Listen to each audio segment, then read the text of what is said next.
Okay folks, it's the moment of truth. I'm going to open the garage door, and this will be the first time I've been on the Spyder in a week, and I'm going to explain that. And before we jump on the Spyder to see if it starts up,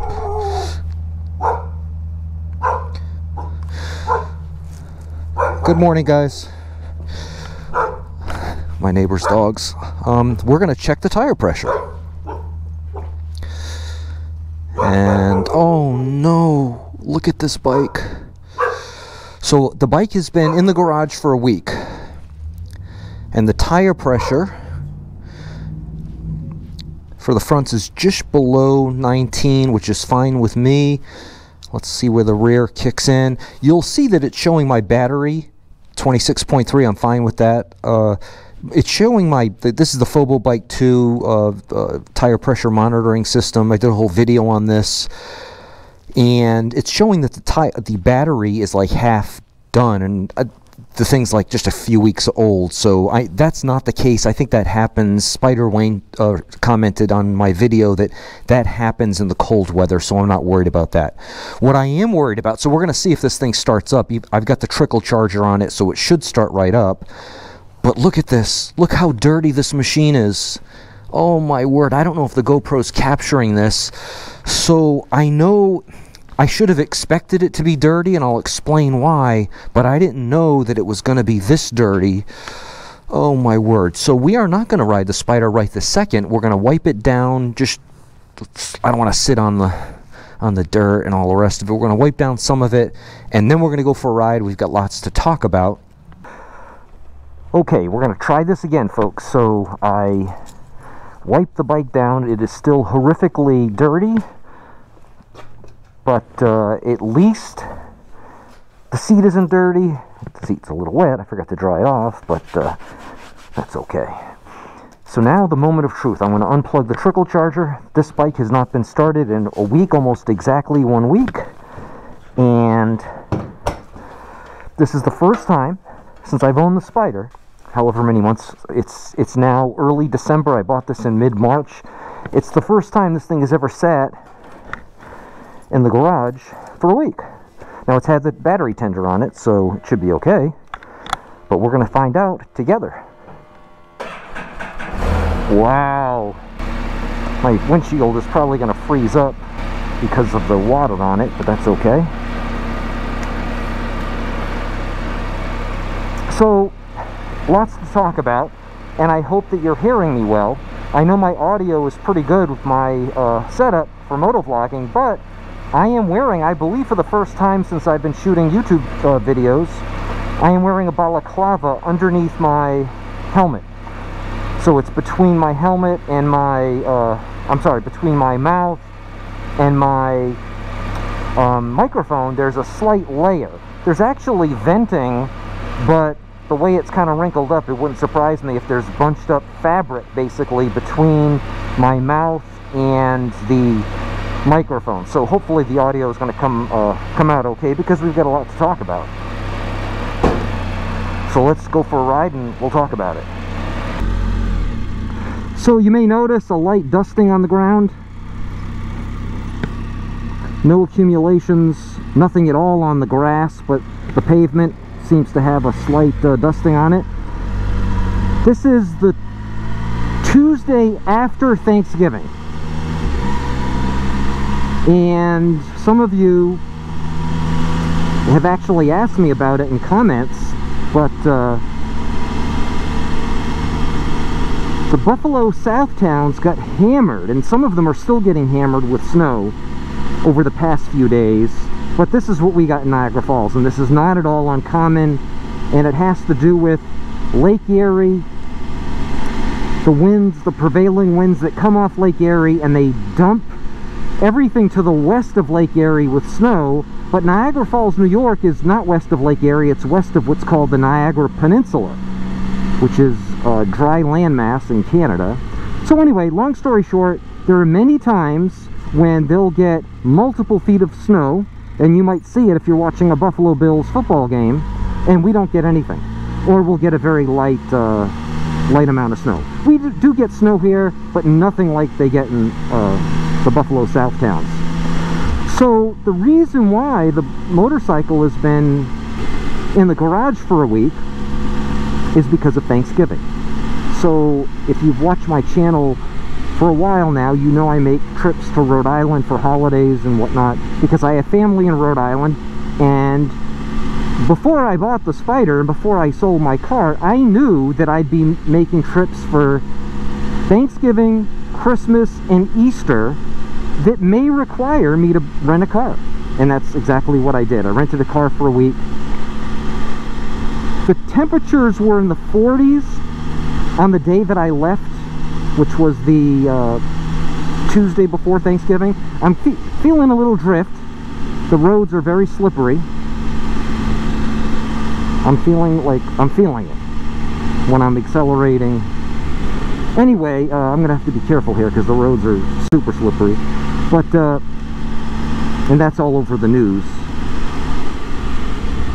But so I left on the Tuesday before Thanksgiving. I arrived, I returned a week later on the Monday after Thanksgiving. Today is the following day. So when I opened the garage just now, with you by the way, this was the first time I saw the Spyder in a week. And the reason why it was so filthy was because the last time I rode it, which would have been the Monday night before Thanksgiving, I had a meeting out in Lockport. It's about 20 miles away. And it was a light rain. You know, when you get those heavy rains, it kind of washes the bike. But it was one of those light nuisance rains.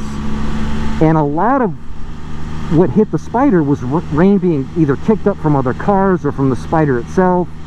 And it was dirty rain. It was dirty water coming up from the street. So to make a long story short, I should have known that the Spyder was going to be dirty. I guess I just didn't remember that it would be that dirty. And what I'm going to do for your benefit, even though it's freezing, the Spyder says it's in the 30s. I'm guessing it's high 20s. It's certainly below 32, I can tell you that. But I'm going to lower my windscreen because I imagine it's irritating to you to watch that water kind of freeze up there on the windscreen. So the test of the Spyder this morning, besides the cold weather test, which is more for me than the Spyder, was would it turn over? And of course it did. In terms of Spyder reliability, I know that there are issues out there because I read the forums, I read the comments with YouTube on YouTube channels, and I don't mean my comments. I don't mean comments on my channel. I mean comments on, you know, other people's channels. And I know there's a reliability concern with the Spyder, but I'll reiterate what I've said on multiple other videos. While there have been gremlins on my Spyder, little minor issues, while there are design flaws with the Spyder, as there are with any human design device, I have not had any even whiff of reliability issues. This has started up when I wanted it to start. It's never abandoned me on the side of the road. You know, it's just been a gem in terms of reliability. Now, I realize it's early on. So I'm going to switch my odometer to, okay, so we are at 12,000, just over 12,000.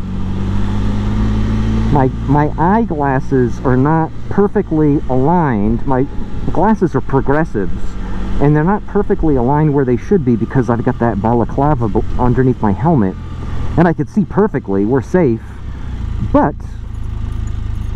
when it comes to reading the instrument panel, I cannot read the fine print. Like, I cannot see the temperature right now. I cannot see the time, and I can barely make out the mileage, but it looks like it's 12,400. So anyway, is the Spyder reliable? Well, as one Spyder owner, and this is the owner of a 23 RT Limited, so maybe other years are different, maybe the COVID years were different, maybe the previous model iteration, the RTs from 2014 to 2019, maybe they're different, but for this Spyder rider, I've had no reliability issues whatsoever. Now, you may have noticed, if you didn't, I'll just show you, I am not wearing my motorcycle riding jacket.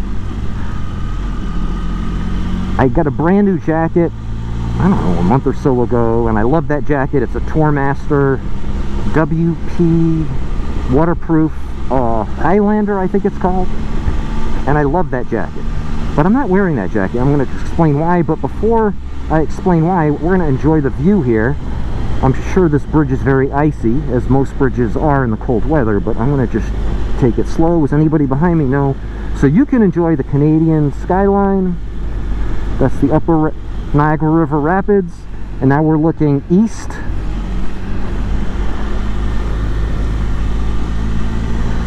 So the danger for me riding this morning, it's kind of in the morning, it's, I don't know, 9 o'clock or so. Again, I can't really see my clock, but and the danger I'm going to face tonight, when I've got a meeting in Lockport, and then I've got a Christmas party. Oh, this is cool. Oh, I'll bet this is beautiful at night, and I'm going to take you here, not tonight, but some night. We're going to go for a Christmas ride. But the danger, especially riding home this evening from Lockport, is the cold. It's going to be in the 20s when I'm coming home. It's only going to be like 32, 33 degrees today. But the ride home, it'll be in the high 20s. So, and worse, I've got to wear a suit for these particular meetings that I attend when I go there. And oh no, the mist from the falls, that's not going to make me any warmer. I don't know if you can see, but I don't know about the camera's lens, but my helmet shield and my windscreen have a mist, and we haven't even gotten close yet. We're about to get close. I mean, close to the falls. This water that you see is from the falls. The plume of oh, there's heavy salt here. Oh, that's not good.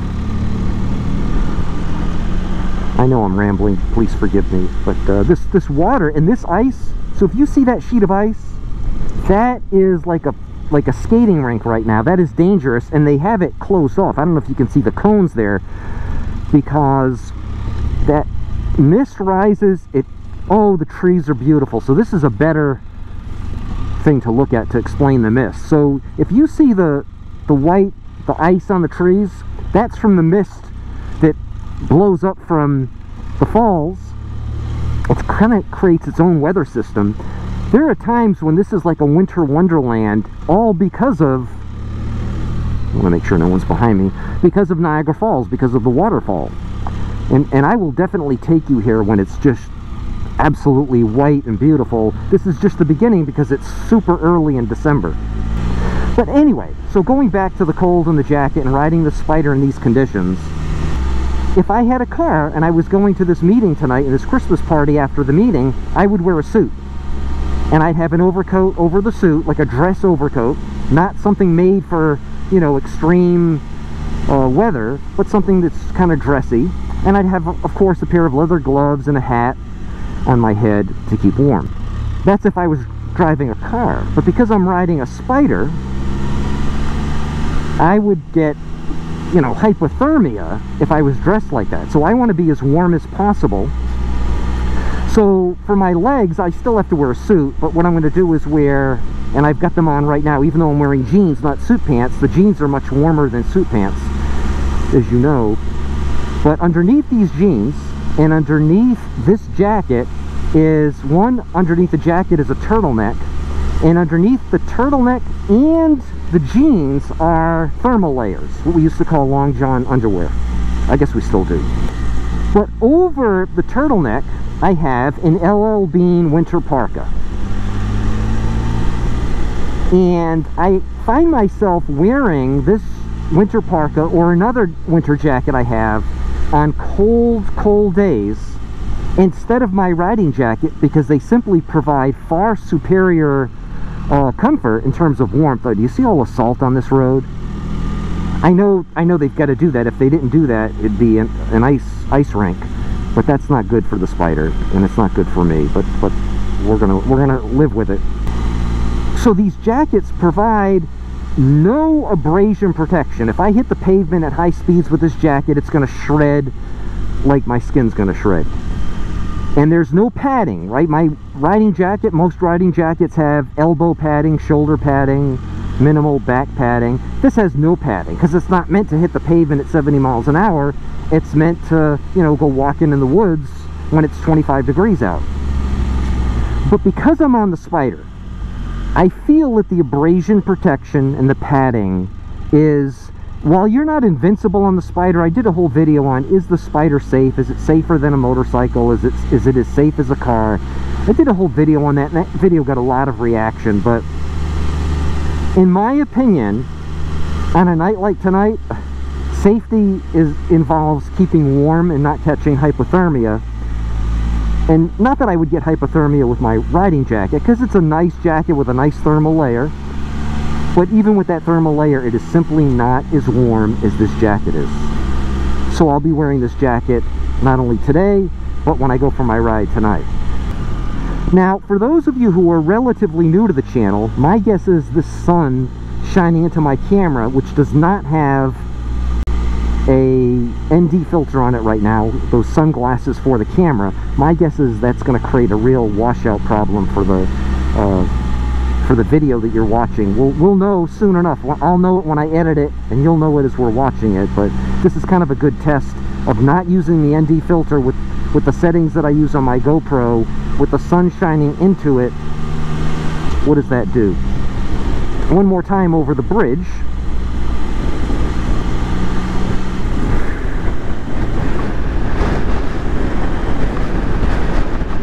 Just beautiful. And I know I'm jerking my head back and forth, but I occasionally have to watch where I'm riding.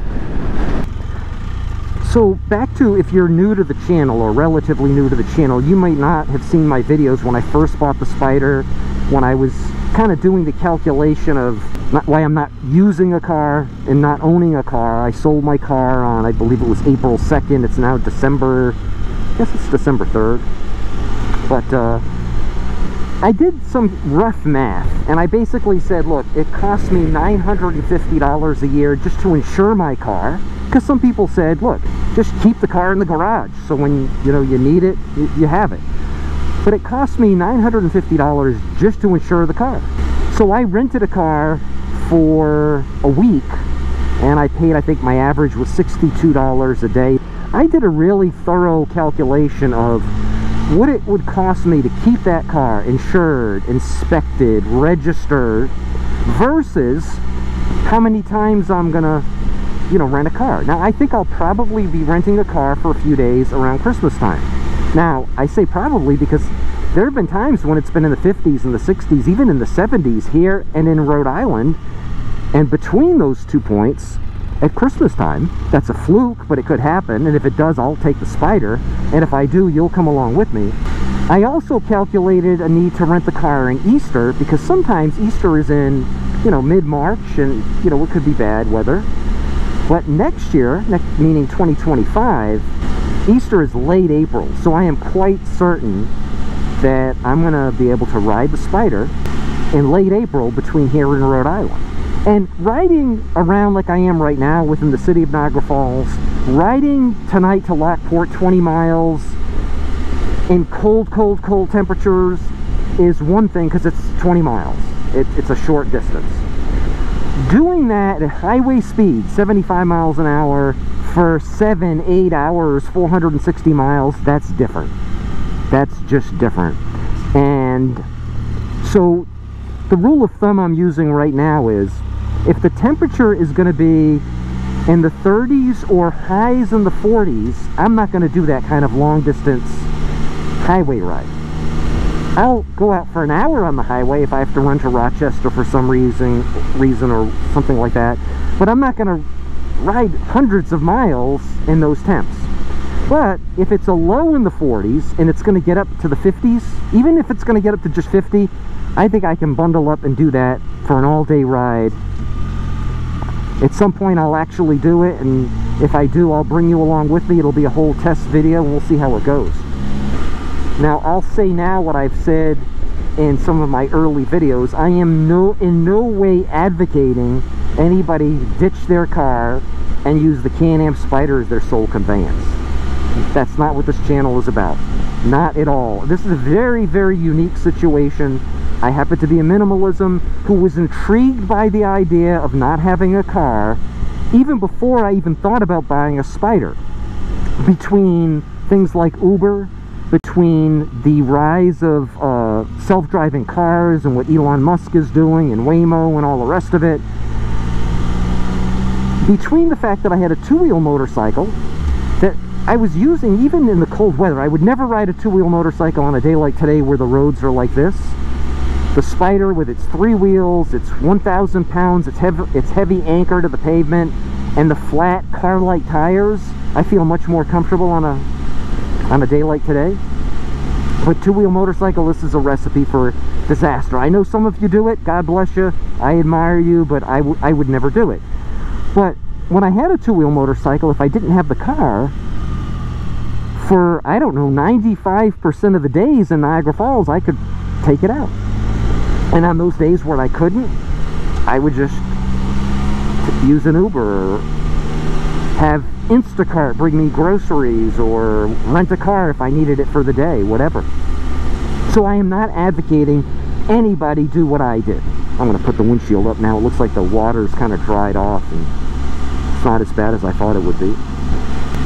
So this is merely an experiment with one unique situation. With my lifestyle the way it is, I think I can make this work. I say I think I can make it work because I've not cycled through a whole year yet. But I did put a lot of thought into this move. And again, if I cave in, if I say I can't take it anymore, I need a car, then you'll be the first to know. Or one of the first to know. If there's anything about this video that you liked, if you'd hit that like button, I sure would appreciate it. If you do not subscribe, the channel's just growing beyond my expectations. If you don't subscribe, if you would, I sure would appreciate it. Comments would be also appreciated. Until the next video, you have a great day. Bye-bye.